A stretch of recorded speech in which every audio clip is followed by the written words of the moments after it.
Hello. That was so much more like it. What do you know? They looked like the Golden Knights for the first time in quite some time. That was fantastic. That's what I want to see, though. That's the type of game that you look at and you're like, "Hey, that looked what they're supposed to look like." That was Golden Knights hockey, and Leonard said it after the game that looked more like Vegas hockey. And yeah, okay, sure, they beat the shit out of Arizona, and that doesn't mean all that much to me. But to be able to get into that game and play the way they did for the first 40 minutes, and I kind of want to walk through that game a little bit because as much as I want to fully buy into what we saw through 40 minutes, I kind of that last 15, 20, like after they went up 2, I kind of got away from them a little bit. And I don't know whether that was the score or if that was kind of more so the way that Calgary plays and kind of Calgary style finally coming out. Because I thought for the most part, Calgary didn't look like a team that wanted to do much offensively. They were kind of trying to play this style of game where they wanted to keep it compact. They didn't want to allow Vegas a lot of opportunities on the rush. They wanted to make the right type of plays in the neutral zone and in their offensive zone to not allow Vegas to get those rush chances, which is a good strategy against the Golden Knights. But at some point, especially when you go down, you have to start taking a little bit more of a chance. And I thought for the most part, at least the games that I've seen Calgary play before, they play a lot more in the offensive zone. They utilize that high to low play. They get a lot of traffic in front. They're a pain in the ass to deal with for the most part. And in this game, I thought for 40 minutes, they were not. And as much as I want to give a lot of credit to the Golden Knights in that, I'm not sure I can after 2 periods of hockey. Like I said it in a tweet after the game, and I'll stand by it, and I kind of want to reiterate it a little bit, is that this is for the first time, I would say, probably all season and probably all last season too, where I actually want to see the same team play again against each other 2 nights in a row or 2 out of whatever, say they were to play Tuesday or Wednesday or whatever, like we did last year, where it was all little pods of 2 games, at times 4 games. Like I don't need 4 games against that team, but I want to see what does it look like if they play the same game, same teams, same rosters, less, no injuries or whatever. I don't care what the goalies look like if they were to swap them out or whatever. It doesn't matter to me, but I want to see what this game would look like if we roll it right back out at 0-0 in another day. Like, I think that would really give us a better indication of where the Golden Knights are headed, because I think you have to just throw that Arizona game in the garbage.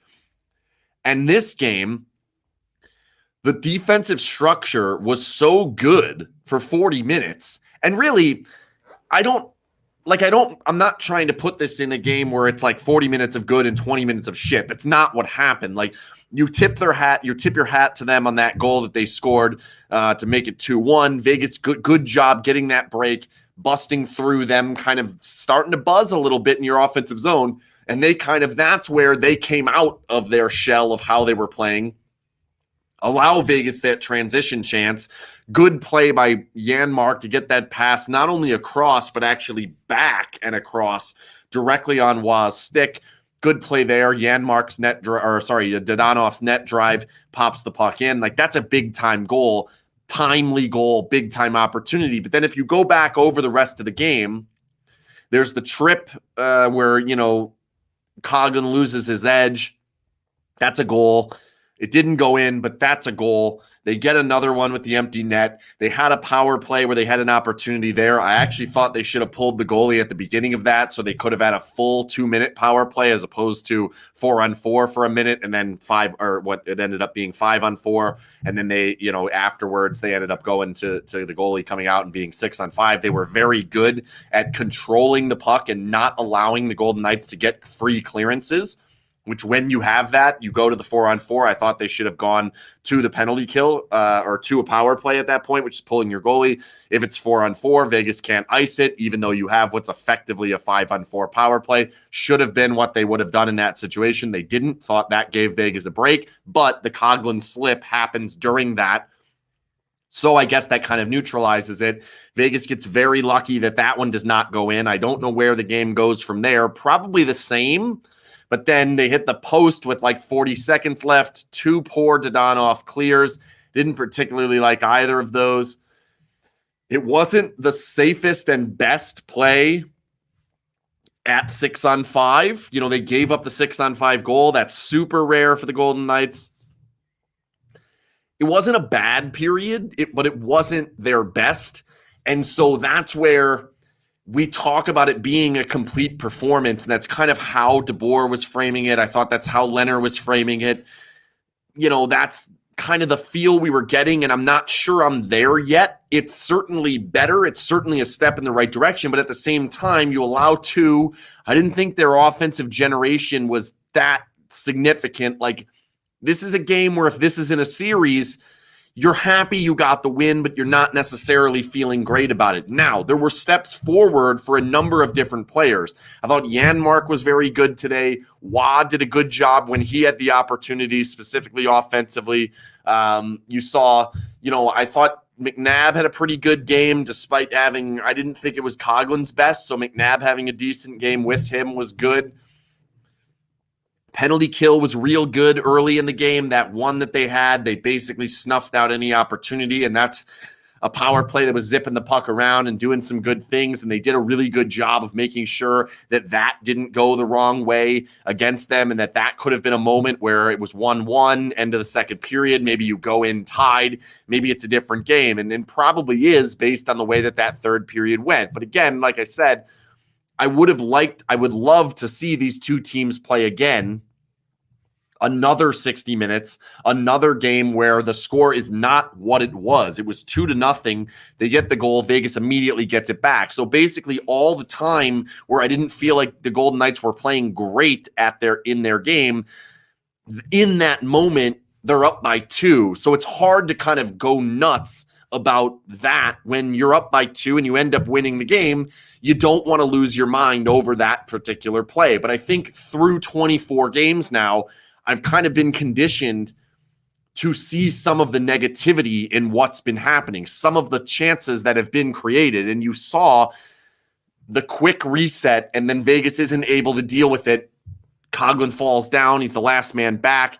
They give up the opportunity there. You looked at the 6-on-5. It was not very good. Now, you probably have the wrong guys out on the ice in that for a majority of it, and that's what ends up happening.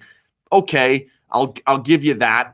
So that's not one that I'm jumping off the cliff on, but most of that period, the things that were going well in the first 40, which was clogging up the neutral zone, getting out of your own zone pretty clearly, not allowing them really any speed coming out of their own zone in through the neutral zone, completely neutralizing Tkachuk. Gaudreau really didn't have a huge game. Mangiapane didn't get really going until that third period. Like, they did a good job of taking the best players out of the game for 40 minutes, for 2 periods.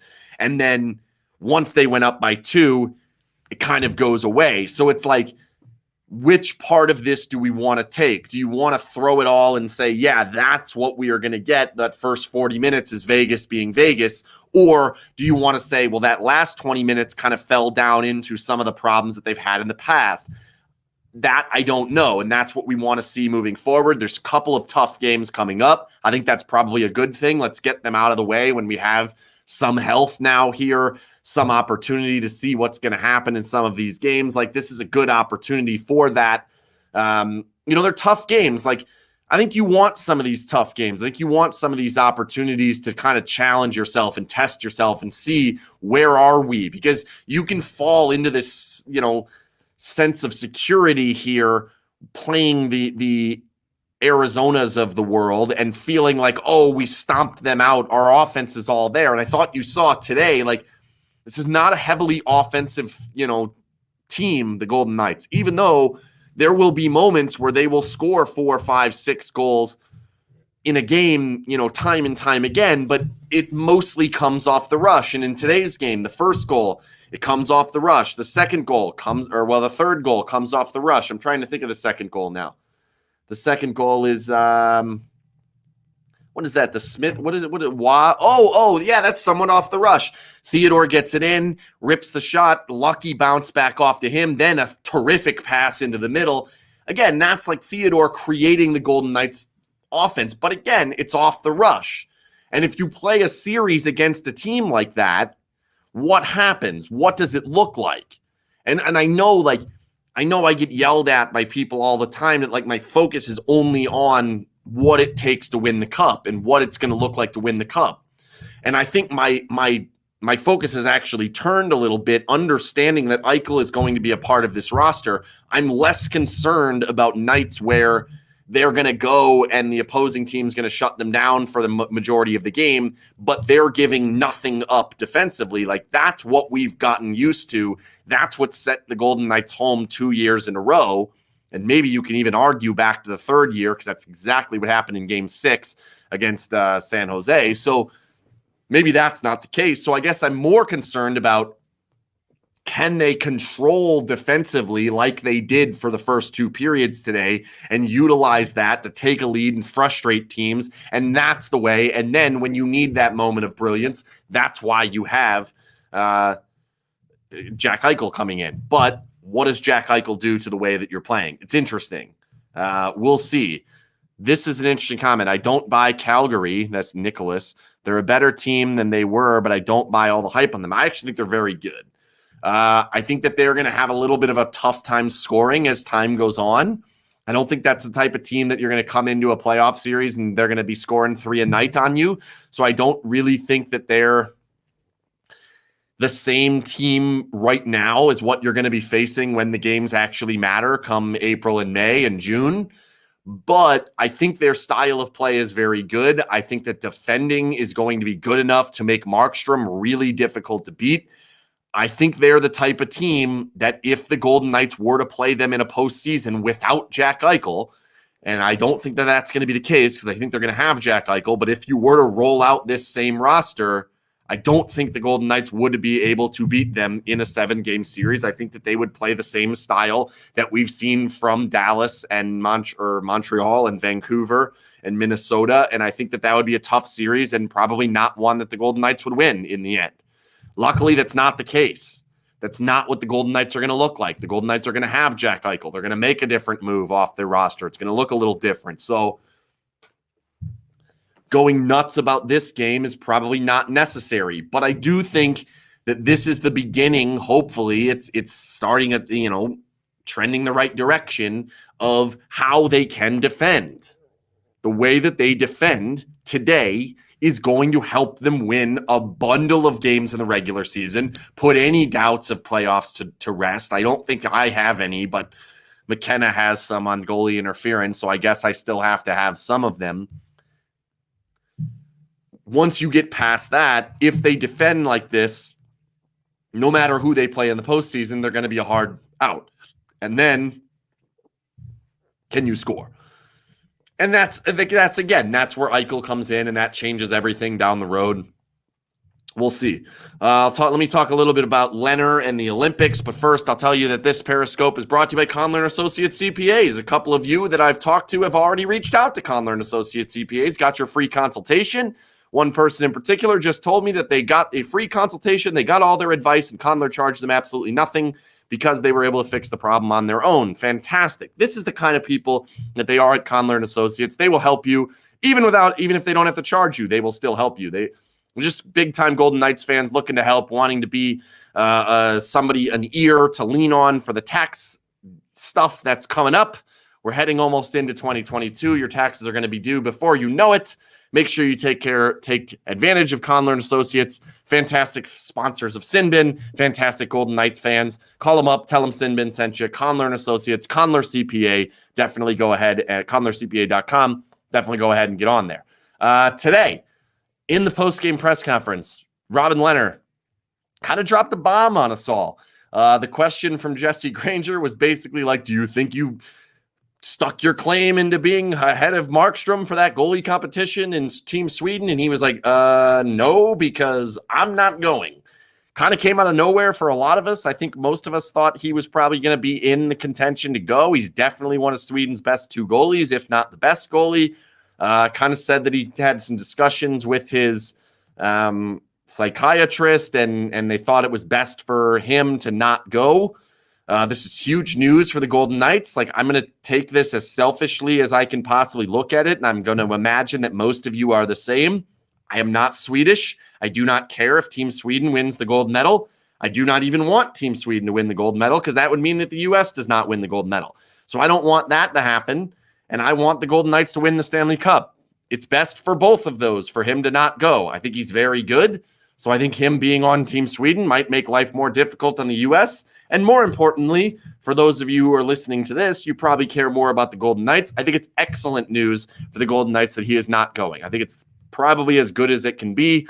He's the one guy that I would say if I could pick anybody that's not going, that's the one guy that I would say I would prefer to not go most.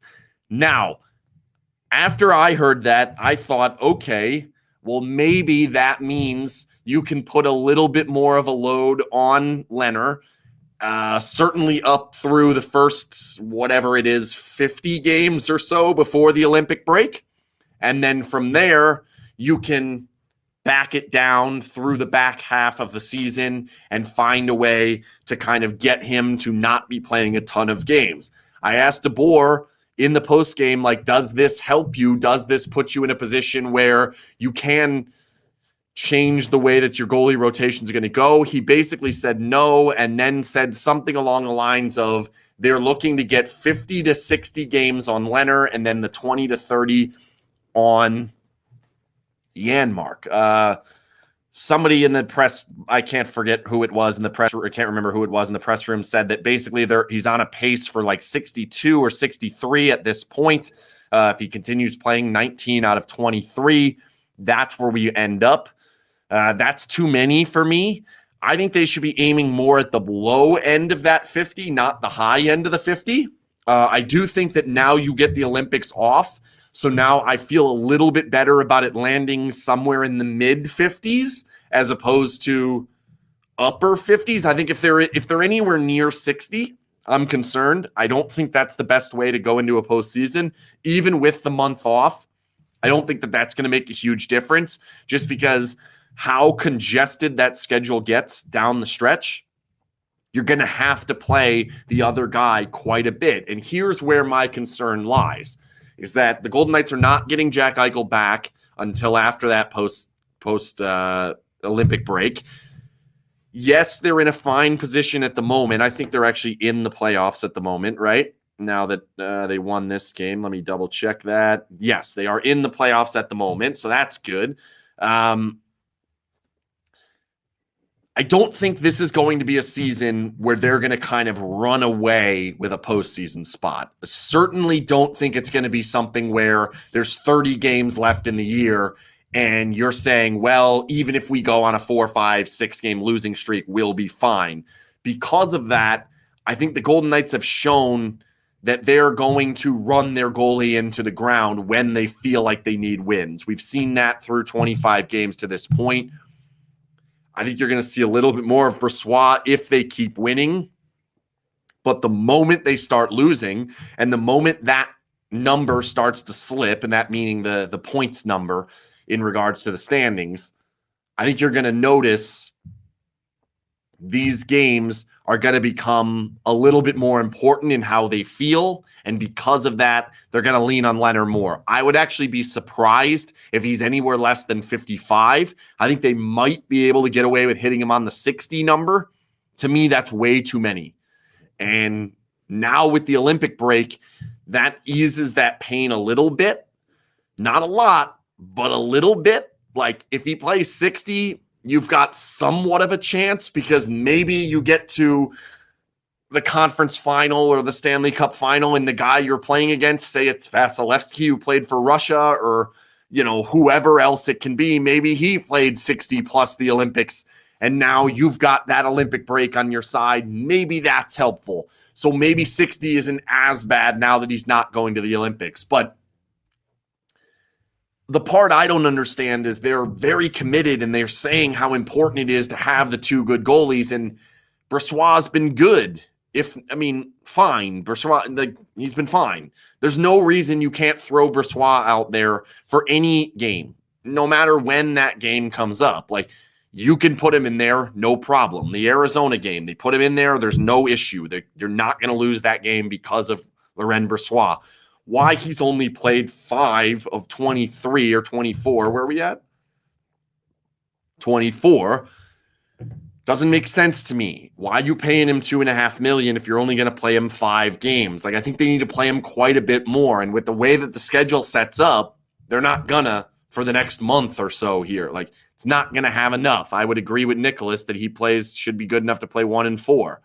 But will Vegas running the goalie into the ground hurt Vegas? So that kind of what I'm saying is, I think running the goalie into the ground will help them in regards to the standings until it doesn't anymore. Like, everyone starts 0-0 once you make the playoffs. To me, you have to be focused on winning the cup, not making the playoffs.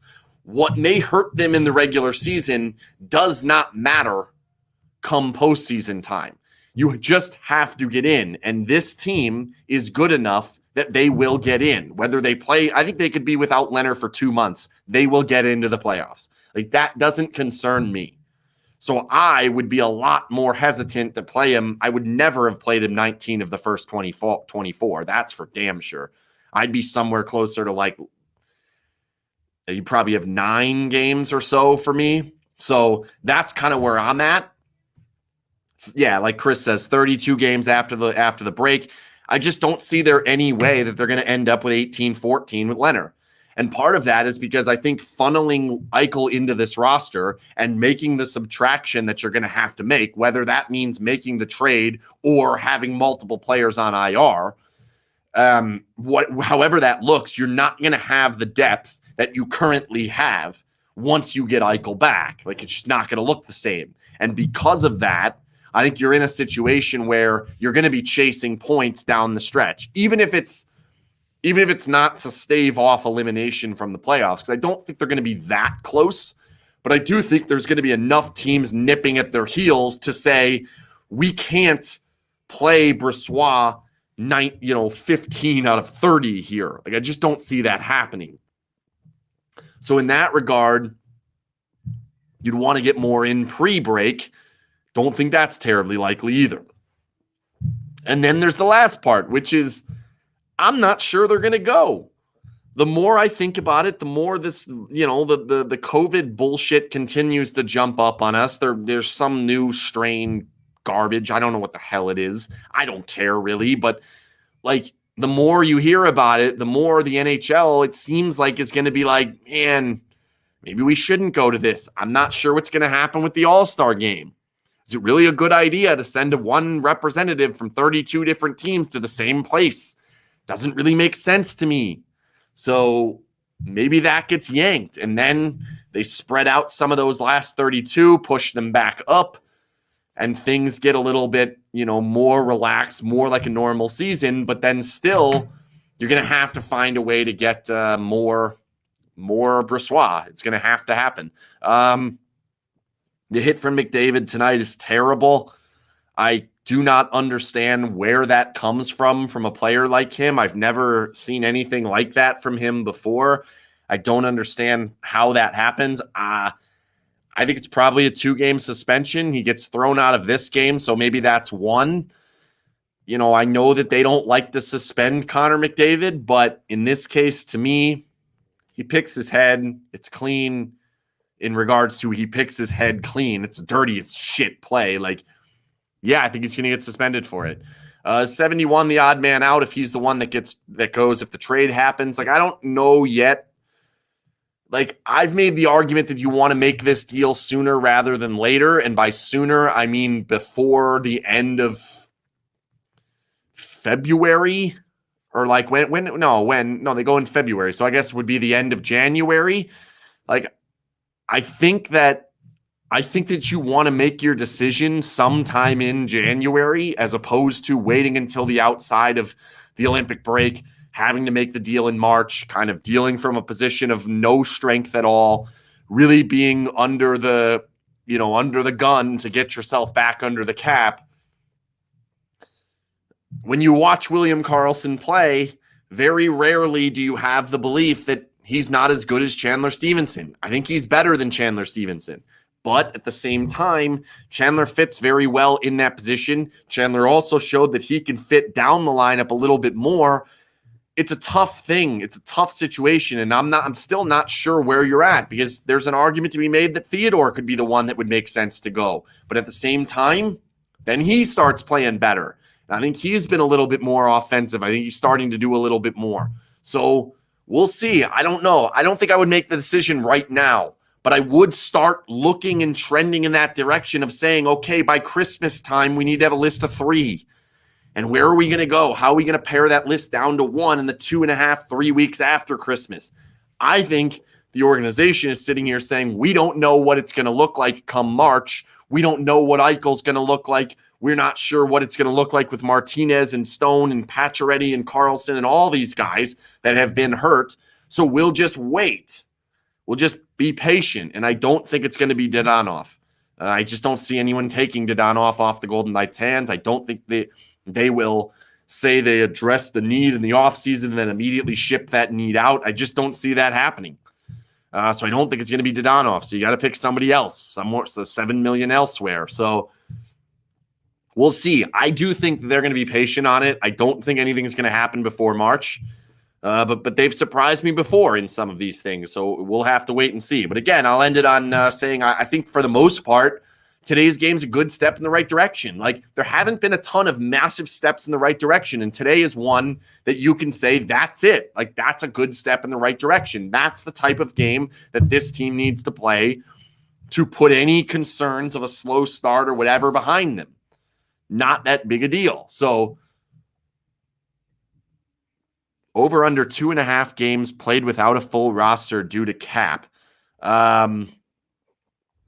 I guess it depends on what you consider a full roster. I think they will play upwards of 30 with less than 23 players. Like, if that's what you consider a full roster, then no. If you consider a full roster 18 skaters and a goalie and 2 goalies, I'll say they're going to play 3 with less than that. So I do think it is going to happen, if that's the answer.